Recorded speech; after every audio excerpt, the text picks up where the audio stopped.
When we cover the concept of different attributes inside of Illustrator, for example, fills and strokes, we also spoke about something called effects. Effects, or live effects as they're called inside of Illustrator, allow us to modify the appearance of individual attributes. Now, if we think about it, opacity is like one kind of an effect, meaning that I have the ability to take a fill and change the appearance of that fill by applying some kind of opacity or blend mode. However, in this case, I want to introduce the entire menu of effects. You'll find them over here in the effect menu.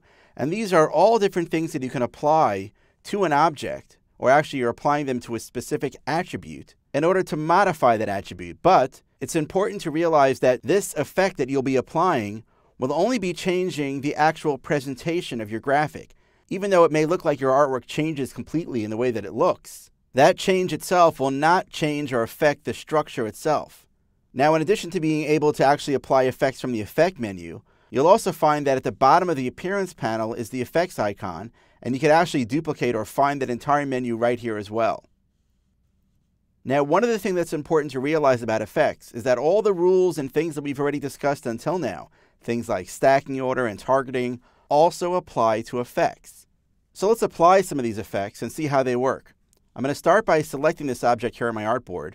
And if you look at my appearance panel now, it says that my path is targeted. I see the fill and stroke information. I'll come down to the effects icon right here, and I'll choose, let's say, stylize and then drop shadow. Let's add a quick little drop shadow to our object here. I'm going to click OK, just take the default settings. And you can now see that my object as a whole gets a drop shadow on it. If we take a closer look at our appearance panel now, we'll actually see that the effect is listed inside of the appearance panel. Not only is it listed, it's also put in the specific order about where it appears. You know, it really wouldn't make sense to have the drop shadow appear at the top of my stacking order, because then my drop shadow would be blocking or obscuring the view of my artwork. So Illustrator first puts the drop shadow beneath all the artwork, and then it paints the fill and then the stroke. However, if I press Command-Z to undo that action, and I first target, for example, just the stroke itself, now only my stroke is targeted. If I go to the effect icon here and I choose Stylize Drop Shadow, I will now be applying a drop shadow specifically to the stroke. Notice over here that the stroke itself has a drop shadow. The fill of this object doesn't have a drop shadow at all.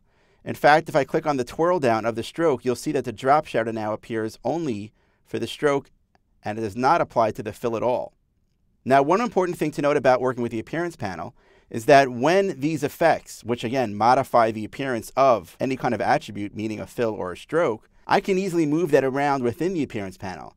So if I decide at this point, you know what, I really want the drop shadow to apply to just the fill, I can just take the drop shadow and drag it inside the fill. You see now when I bring my icon and I'm dragging it down and I touch the fill, the two black arrows appear on the left and right side of that fill.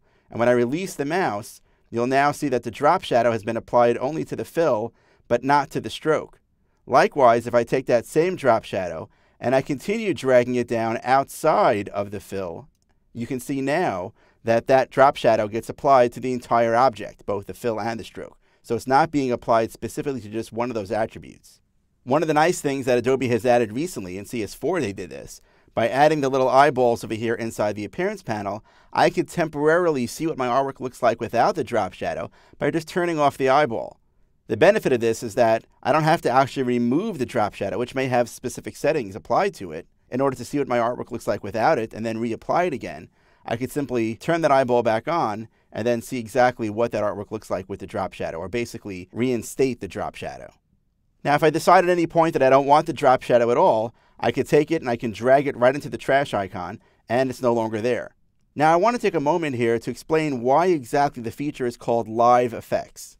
I'll actually click over here on Path to make sure that my entire path is targeted. And let's go back to the Effect menu this time. And I'll choose something like, for example, Distort and Transform, and something called Roughen. This is an effect that you can actually apply to your artwork to make it appear as if the path itself kind of has jagged edges to it. I'm going to click on the Preview button so we see what it looks like. That's a little bit extreme. So I'll change the size down to about 2% and the detail to about maybe 2 per inch. Now I'll click OK, and I'll see what that artwork looks like with this roughen effect applied to it. However, I'm actually going to go up to the View menu and toggle the Outline mode, Command-Y on a Mac or Control-Y on PC, and that allows me to see the underlying structure or the path of my artwork. Notice that that path has not been changed. The roughen effect did not modify any of the anchor points or control handles of my artwork. The only thing that roughen did was change the way that artwork appears. It changed the presentation. So if I go back, I'm going to press Command Y again to go back now into preview mode. I'll see how that effect changes the appearance of my artwork. Now, the reason why this effect is called live is for two reasons. First of all, at any point in time, if I were to take, let's say, my direct selection tool, select one of these anchor points and actually move the anchor point, meaning change the underlying structure of my artwork, the appearance of that artwork, including the effect, will update accordingly to match that change. Let me press undo to go back to the original shape. Another reason why this is called a live effect, if I select the entire object here, is that I can actually click on the word roughen inside of the appearance panel to bring up the dialog box and make a change or modify the settings of that effect. So the effect is always live because I could always continue to make adjustments to it later on. This is an incredible time saver. Imagine if you actually created some kind of a roughen effect, you sent your job off to a client for approval and they tell you, you know what, it's not rough enough, you want it to look a little bit more rough.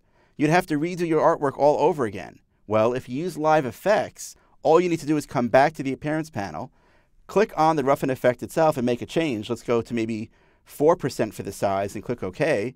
And now we've made an adjustment to our appearance without having to worry about what the underlying structure is. Again, I have the ability to apply that effect, that roughen effect, to just the stroke or just the fill, or if I had multiple fills or multiple strokes, I can apply different roughen effects to different strokes or fills of my object.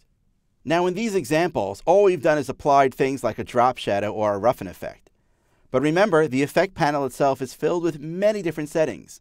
We're going to get through a lot of them throughout the entire course.